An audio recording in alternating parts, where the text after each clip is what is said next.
Mais ce n'est pas nous qui avons fait cela. Nous avons proposé de prendre un autre chemin, mais on nous a repoussés. Parlons maintenant de l'expansion de l'OTAN vers l'Est. Ils nous ont promis que l'OTAN n'irait pas vers l'Est, pas un centimètre vers l'Est, comme ils nous l'ont dit. Et qu'est-ce qui s'est passé ensuite? Ils ont dit, mais ce n'est pas fixé sur un document, nous allons donc élargir.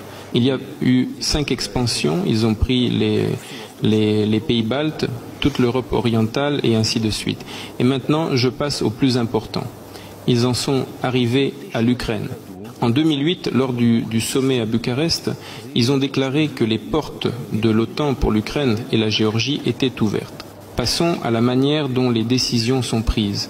L'Allemagne et la France étaient contre, je crois, tout comme d'autres pays européens. Mais, comme il s'est avéré plus tard, le président Bush, qui est un type fort, un politique fort, on m'a dit plus tard ceci, il mit un coup de pression et nous avons dû accepter. C'est drôle comme chez les enfants. Où sont les garanties? Quelle folie? Qui sont ces gens-là? Qui sont-ils? Et on a fait pression sur eux et ils ont accepté. Et puis ils disent, tu le sais, l'Ukraine ne sera pas dans l'OTAN. Et moi je dis, je ne sais pas. Je sais que vous l'avez accepté en 2008 et à l'avenir, pourquoi ne l'accepterez-vous pas? Ils me disent, mais à l'époque, ils ont fait pression sur nous. Je réponds, et pourquoi, s'ils vous refont le coup demain, vous ne l'accepterez pas de nouveau? C'est absurde. Nous sommes prêts à un dialogue, mais avec qui? Où sont les garanties? Il n'y en a aucune. Alors, ils se sont mis à exploiter le territoire de l'Ukraine. Quoi qu'il en soit, j'ai raconté l'histoire qu'il y avait avant, comment ce territoire s'est développé, quelles étaient les relations avec la Russie. Et il y a toujours eu là-bas au moins une personne sur 2 ou 3 à avoir toujours eu des liens avec la Russie. Et pendant les élections dans l'Ukraine, déjà devenue indépendante et souveraine, qui a obtenu son indépendance, conformément à l'acte de déclaration d'indépendance de l'Ukraine. D'ailleurs, il y est écrit que l'Ukraine est un État neutre, mais en 2008, ils lui ont ouvert les portes de l'OTAN devant elle. En voilà un cinéma intéressant. Ce n'était pas ce que nous avions conclu. Tous les présidents ukrainiens ont compté sur un électorat qui voyait plutôt bien la Russie. Il s'agit du sud-est de l'Ukraine, d'un grand nombre de personnes. Et éliminer cet électorat qui voyait d'un bon œil la Russie, c'était très difficile. Viktor Yanukovych est arrivé au pouvoir et regardez comment il a fait. La première fois qu'il a gagné, c'était après le président Kuchma. Et ils ont alors organisé un 3e tour des élections qui n'est pas prévu dans la constitution de l'Ukraine. C'est un coup d'État. Imaginez-vous, vous n'avez pas aimé quelqu'un aux États-Unis.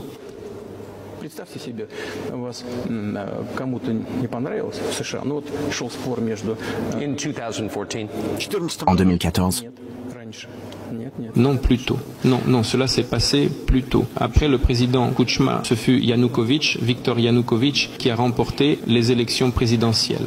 Pourtant, ses adversaires ne l'ont pas reconnu, cette victoire. Les États-Unis ont soutenu l'opposition et ont organisé un 3e tour. Qu'est-ce que c'est que ça? C'est un coup d'État. Les États-Unis l'ont soutenu et il est arrivé au pouvoir à l'issue du 3e tour. Imaginez qu'aux États-Unis, quelqu'un n'aime pas quelque chose et organise un 3e tour, ce qui n'est pas prévu par la Constitution américaine. C'est pourtant ce qu'ils ont fait là-bas en Ukraine. Bon, après on a vu Viktor Yushchenko, considéré comme un homme politique pro-occidental, arriver au pouvoir. D'accord, nous avons également établi des relations avec lui. Il s'est rendu à Moscou pour des visites. Nous sommes allés à Kiev et j'y suis allé. Nous sommes rencontrés dans une atmosphère informelle. L'Occident est l'Occident. Laissons-le l'être. Laissons-les faire, mais les gens travaillent. La situation doit évoluer à l'intérieur du pays, en Ukraine indépendante. Après qu'il a dirigé le pays, la situation s'est détériorée et Viktor Yanukovych est arrivé quand même au pouvoir. Il n'était pas